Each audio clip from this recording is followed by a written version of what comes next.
Hi, everyone, and welcome to Behind the Numbers. My name is Dave Bookbinder, and welcome back to the show where we go beyond the data to explore the people, stories, and all of the insights that drive business success. Thanks again for joining me today. Got a very interesting guest for you all today. We're going to be talking about business success and leadership. And for those of you who have aspirations to become a CEO or just wonder what it's like, today's guest is going to shed a lot of light on that. His name is David Roche.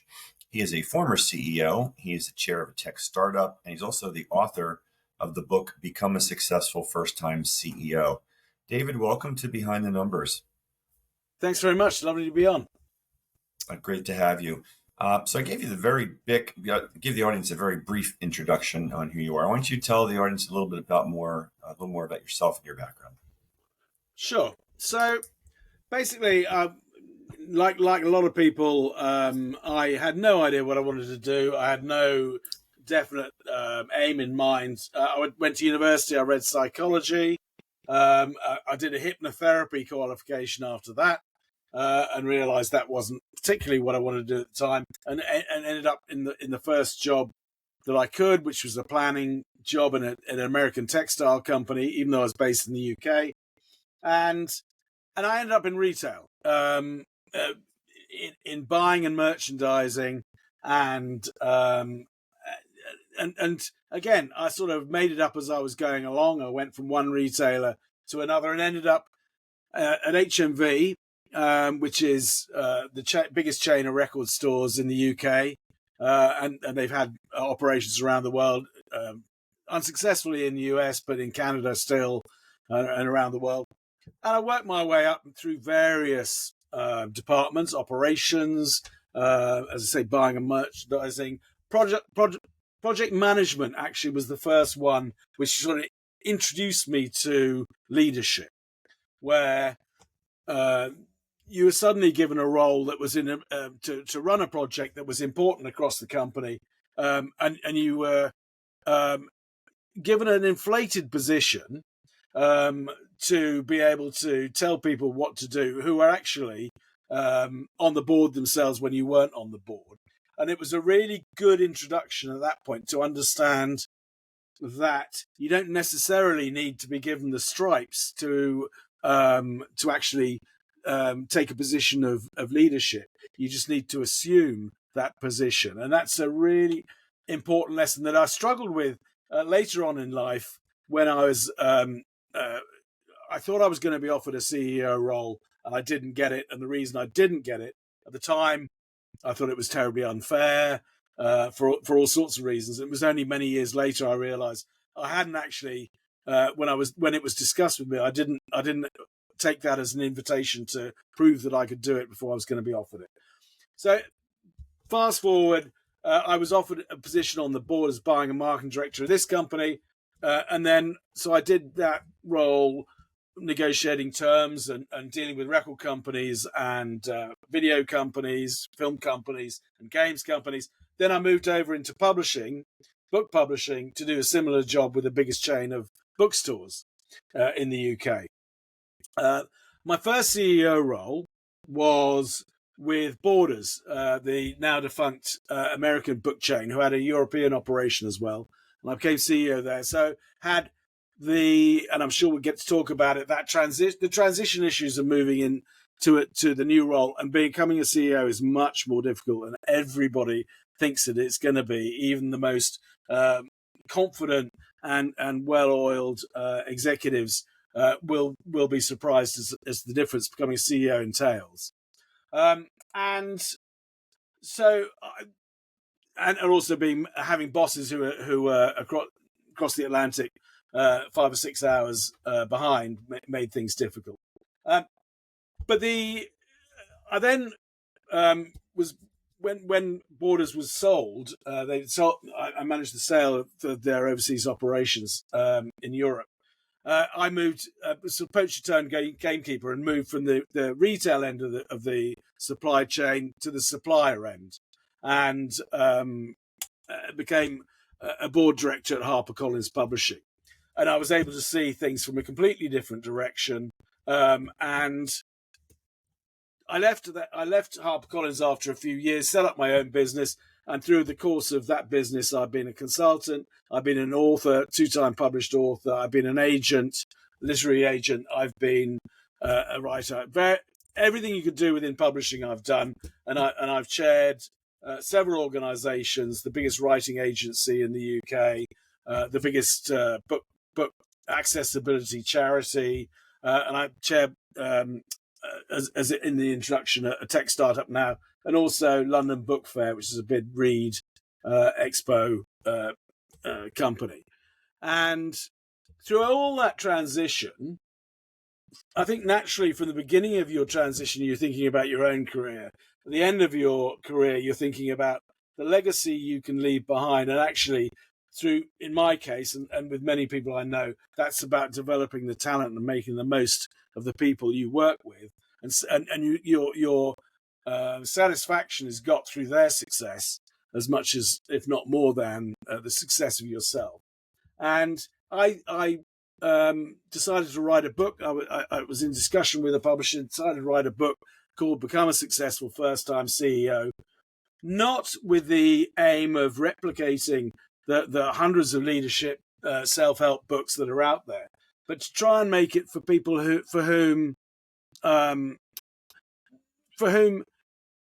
business books aren't necessarily their go-to area, where they're often quite dry, and they're often, under these circumstances, if X, do Y.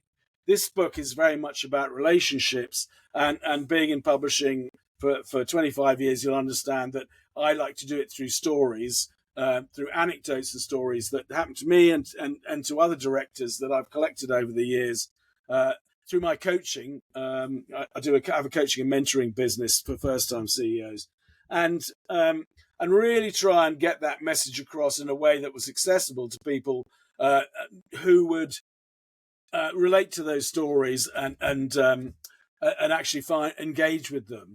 It's a truism to say that people forget in presentations, in reading stuff, in whatever walk of life, they forget necessarily most of the facts they're told, but they remember the emotion that they felt when that presentation or that story was told to them, and so it tries to engage.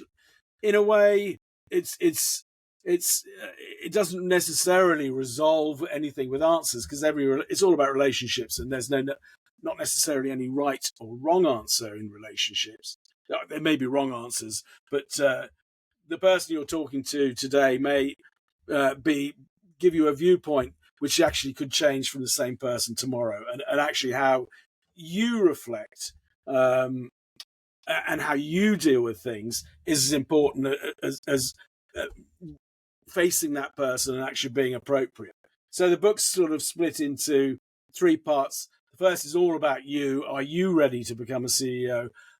What do you need to do to make your own luck, to put yourself in that position, and then how to manage that transition? And the second part of the book is about internal relationships, how you manage up to the chair, to the board, to shareholders, how you manage down with your immediate team, who are so critical in making the company run and tick, and the wider organization, how you lead them. And then the third section is outside of that company. What's your role and what's your position within the industry, within the wider industry, within the business community, and how can you affect, for the benefit of the company, people wanting to work for you, the ability to attract talent, whereby positioning yourself in a way that makes you an authority, a key person of influence within your industry. Yeah, thank you for sharing that. Lots there to unpack, but one of the things I wanted to just share and emphasize was, and I'm going to try to paraphrase it, you mentioned that leadership isn't about getting the stripes, it's about assuming the responsibility. And I think that's critical for people to understand. You don't have to have the title to be a leader. And when I think about your book, and it's about becoming a successful CEO, there's a lot of good takeaways in there, and just general leadership and how you become a better leader so that you can be prepared for that role, or even if you're never going to be in that role, just how you can be a better leader. So with that said, as a background, I want to unpack your book a little bit. I'm going to, I'll say, bounce around a little bit between some of the chapters and kind of weave a narrative here. But why don't we talk a little bit about why do new CEOs often fail? Oh, yeah, and the sad thing is that a huge percentage, 4 out of 10, do fail. Certainly within the first 18 months, which is not really acceptable, because the fallout of that is more cost to the company in terms of recruiting successor, performance of the company, which is sort of stagnated at that point, and also the morale. It's not great to not have a leader, but the loss of talent is a shocking thing, and that someone who, particularly if it's an internal appointment, has had a great career up until that point, tends to leave the organization. So all those years of experience, talent, knowledge are jettisoned just on the basis that it was one promotion too far, or one promotion that they hadn't been prepared for. And I think that's the key, whether it's internal or external. The transition isn't really thought about or managed enough by the organization that is taking on the new CEO. And all the emphasis tends to be on the acquisition of that person, on the shortlisting and interviewing and the selection process of the successful CEO. And after that, it's sort of job done. And people are often left to themselves. There may be an induction process, which is a few diary appointments, but actually how they're prepared and how the organization is prepared for that incoming person, if it's someone from outside, it is really poorly handled. So, I mean, 8 out of 10 leaders, exhibit and will confess to if not imposter syndrome, at least doubts about their ability and experience, some doubts about their ability and experience. And what often tends to happen is that is not accompanied by a visible sort of manifestation of those doubts. In fact, completely the opposite. If the person has doubts, they put on a suit of armor that says, no, I actually I have all the answers. I'm hugely experienced, and they give the aura off that they don't need help. And anyone who's been an experienced CEO will tell you that it's not about having all the answers. There are people around the organization with specialist knowledge who will have the answers. It's about actually giving the people the opportunity to speak out and to contribute, and that their view is valued.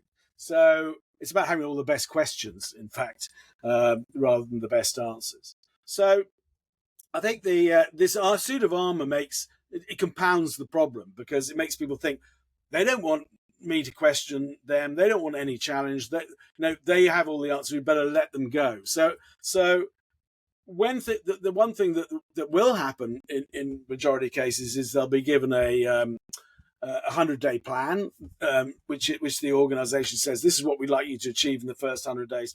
And so instead of building the internal relations that actually can lead to sustained success, they're focused on ticking like that job done metric achieved that's within the 100-day plan.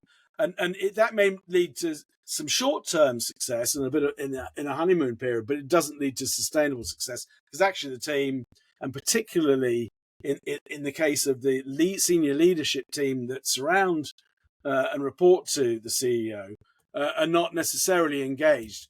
Within that team, if you're an external person, or actually external or internal, there's probably one or two people within that team who go, I should have got the job of CEO rather than you. If you come in from outside, there's probably another person who should have been jettisoned by the company sometime before, but it just never, that final decision was never taken, who become the biggest friend and ally of any incoming CEO, because they realize it's the last chance saloon. They have a chance to rewrite their story and their position, but actually they're potentially people who actually should have been moved on earlier. So all these relationships mean that you either engage the organization that you're working with, or you distance yourself from it, and that pressure to have that of pretending you have all the answers becomes more and more self sort of self-recreating descent, because you're not engaging other people to help you with the answers, and everyone sits there going, okay, well, you're so good, let's see you do it, and it becomes a real issue. Yeah, so imposter syndrome is a topic that comes up a lot on this program when we're talking about leadership in general. And it's been said that the ones who actually experience imposter syndrome are actually the good ones, and the ones who don't experience it are the ones that are arrogantly blind and probably not best suited for that role. But you talked about putting on the suit of armor, and that's certainly one way of coping with the feeling of imposter syndrome or the lack of confidence. What's your advice for folks who are experiencing those feelings, besides putting on a suit of armor and fake it till you make it? I would say this, as I am a coach and mentor, is get a coach and mentor. I think to have an independent sounding board is absolutely critical, because you suddenly it comes with a bit of paranoia, imposter syndrome generally, and that feeling, I can't talk to my boss, the chair who hired me, because all they want to know is that they hired the right person. So it's a bit late for that. I went through the confidence playbook when I was through the recruitment process. So actually, they don't want to find out that the person they hired is actually a different person to the person they thought they hired. So asking daft questions and seeking support upwards is tricky. I can't show any weakness with my direct reports, because they'll all be sitting there like a pack of wolves looking to bring down the weakest. So who the hell can I talk to?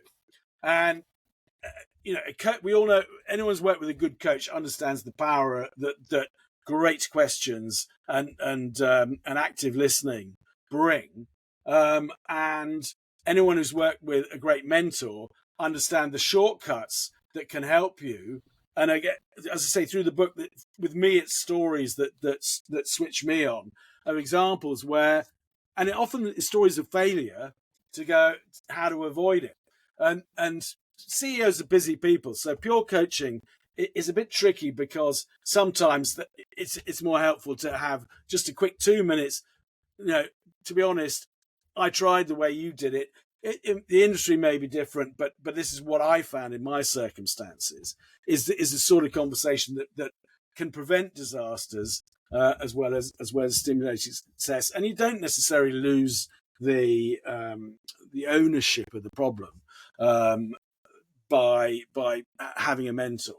I think the other is some magic that can happen when everyone can see that other people's problems are, they might find it relatively easy to see, well, so and so's in this sort of problem, why aren't they doing X, Y, Z? It's obviously what they should do.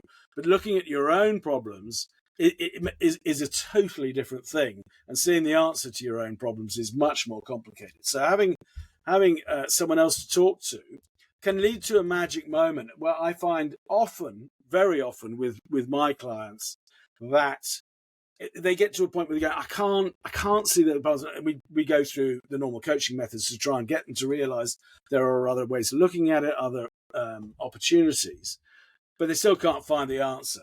And then the miracle happens when you sit there and go, okay, well, let me tell you something that's similar that happened to me. And you start off and go, well, I was at this thing, blah, blah, blah, blah. And within a couple of minutes, suddenly they'll say, hang on, stop there. Something you just said clicked in my head, and I can now see that actually what I really could be doing, what might be the answer in my problem, is X, Y, Z. And to me, that reframing of things outside of their normal sort of dimensions is an extraordinarily powerful thing. And basically, you're talking about their problems, they're talking about their problems, they're surrounded by them, but they can't see the answer because they're their problems. Suddenly you put them into problem-solving mode by talking about your problems, and that rod of lightning connects the solution in problem-solving mode to their own problems. And it happens time and time again, and far too often for it to be a coincidence. And I think that I've certainly found that when I had a coach and mentor, when I was first time CEO, and others, and being able to, and actually sometimes it's even just as simple as they'll find their own answer as they talk through the problem. The fact that they haven't talked through it aloud, and actually expressed themselves and gone through their own thought processes with a couple of leading questions, means that they haven't actually gone through the necessary process in their own head to be able to come to the conclusions that they have within them and the power to solve them. Yeah, it's so important that leaders and CEOs in particular don't go it alone and don't feel like they have to go it alone and have all the answers, because nobody truly expects you to have that. David, when I think of CEOs... Just one story I will share. Because the other thing that's helpful is to understand that the vast majority of people do have some level of imposter syndrome. There's an author I'm sure we'd all heard of called Neil Gaiman, who's not going through the easiest of times at the moment and possibly self-inflicted, but we'll park that to one side. But he told a great story about being invited to a 3-day conference for creatives, innovators, inventors, and all sort of the great and good within those areas. And he said he thought, well, why am I being invited? This is, I'm not really worthy of going to one of these. And he ended up at the back of a hall. There was a concert going on, a band, on the first night, talking to another person called Neil, a sort of polite old gentleman. And the other person said exactly the same sort of thing, going, I don't know why I'm here. These guys have done incredible things. I only went to where I was sent. And so Gaiman says to him, goes, yeah, but you were the first man on the moon. That probably counts for something. And I think that the fact, if Neil Armstrong can actually express the fact that he, what's he doing there? He's got imposter syndrome. And I think that gives succor to the rest of us. Yeah, that certainly puts it all into perspective for sure. A lot of times when people think of CEOs, or the ones that come to mind as being familiar, they're visible, they have swagger, they have charisma, they're luminaries in their space. How important are all of those characteristics to being a good CEO or being a good leader in general? I think they're important. I mean, it certainly helps. There's a sort of pigeonholing thought process of people tend to talk about, hang on, well, he's the FD, so we'll put him in because we need control or cost cutting or whatever it might be. This person is the sales or marketing guru that's broken through, or creative genius, so therefore they need they should be in charge. There's no right or wrong answer, and you can learn how to be inclusive. You can be trained and taught how to be a better manager. I think part of the issue is that sort of confusion, and there's a bit of the imposter syndrome that says, I'm a specialist. I don't have the general management skills to be able to take on those sort of higher level and CEO roles, because I know how to do that, and I can do that better than anyone. And there's a lot of industries like chemical industry or engineering or whatever, where historically, decades ago, the best chemist would be promoted into management or whatever because they were the best chemist. That doesn't necessarily, and probably given no training to take on the management skills. But on the other hand, as you sort of go up towards the beginning of your career, if you're a generalist, you sit there going, shit, I could be replaced tomorrow. I'm jack of all trades, master of none, and I'm not a specialist in any way. So I'm replaceable, and and the paranoia can start with that. But as you go up the greasy pole, the generalist skills, which make you inclusive, that make you understand bringing out the best of people and sharing, becomes more and more important, and you start to realize that. But there's a breakthrough moment when you understand that being a generalist is a specialist skill in its own right, and that is a big moment. I want to touch on one very, very critical point. You mentioned it in your opening, and that is relationships. business is a team sport, and in the book you talk about crafting key relationships. Why don't you expound on that here? Yeah, I mean, certainly in my own, and I cover this a little bit in my own experience. I was brought up,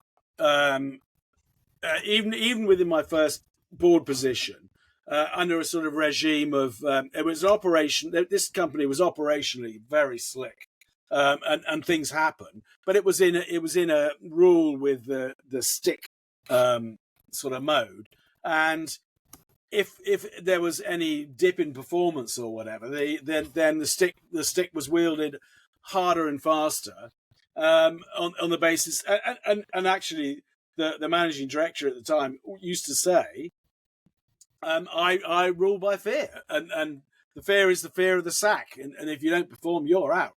And I was on the end of that, and experienced that side of it, and personally, I don't see any place for that. Certainly nowadays, I'm not sure there was a place for it then, and you don't have lasting power and loyalty through that side of it.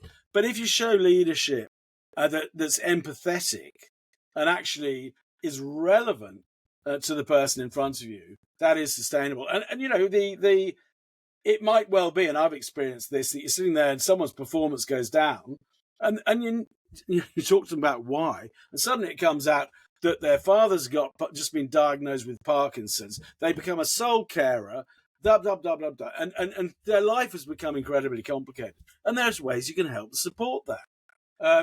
But if you're in the former sort of regime that I lived through, that's never gonna come out. You know, you're just gonna sacrifice people and experience, and you know, I'm a firm believer that interestingly, most of the when it comes to imposter syndrome, the relatives you'll see in a second, you know, the difference. It's always assumed that men and women, it's a female problem, not necessarily a male problem, which is not true at all. But there is, you know, on the basis of history of women being held down and the glass ceiling, there is certainly a numerical difference between putting yourself forward for a promotion and actually sort of getting in line. I do a quiz on, are you ready to become a CEO? And actually, it's quite interesting that you look at men and women who are equally qualified, equally experienced. Men would score themselves 7 out of 10 on a, are you ready to be a CEO? Women 4 out of 10. But when it comes to empathetic management, all the best CEOs I've worked for have been women.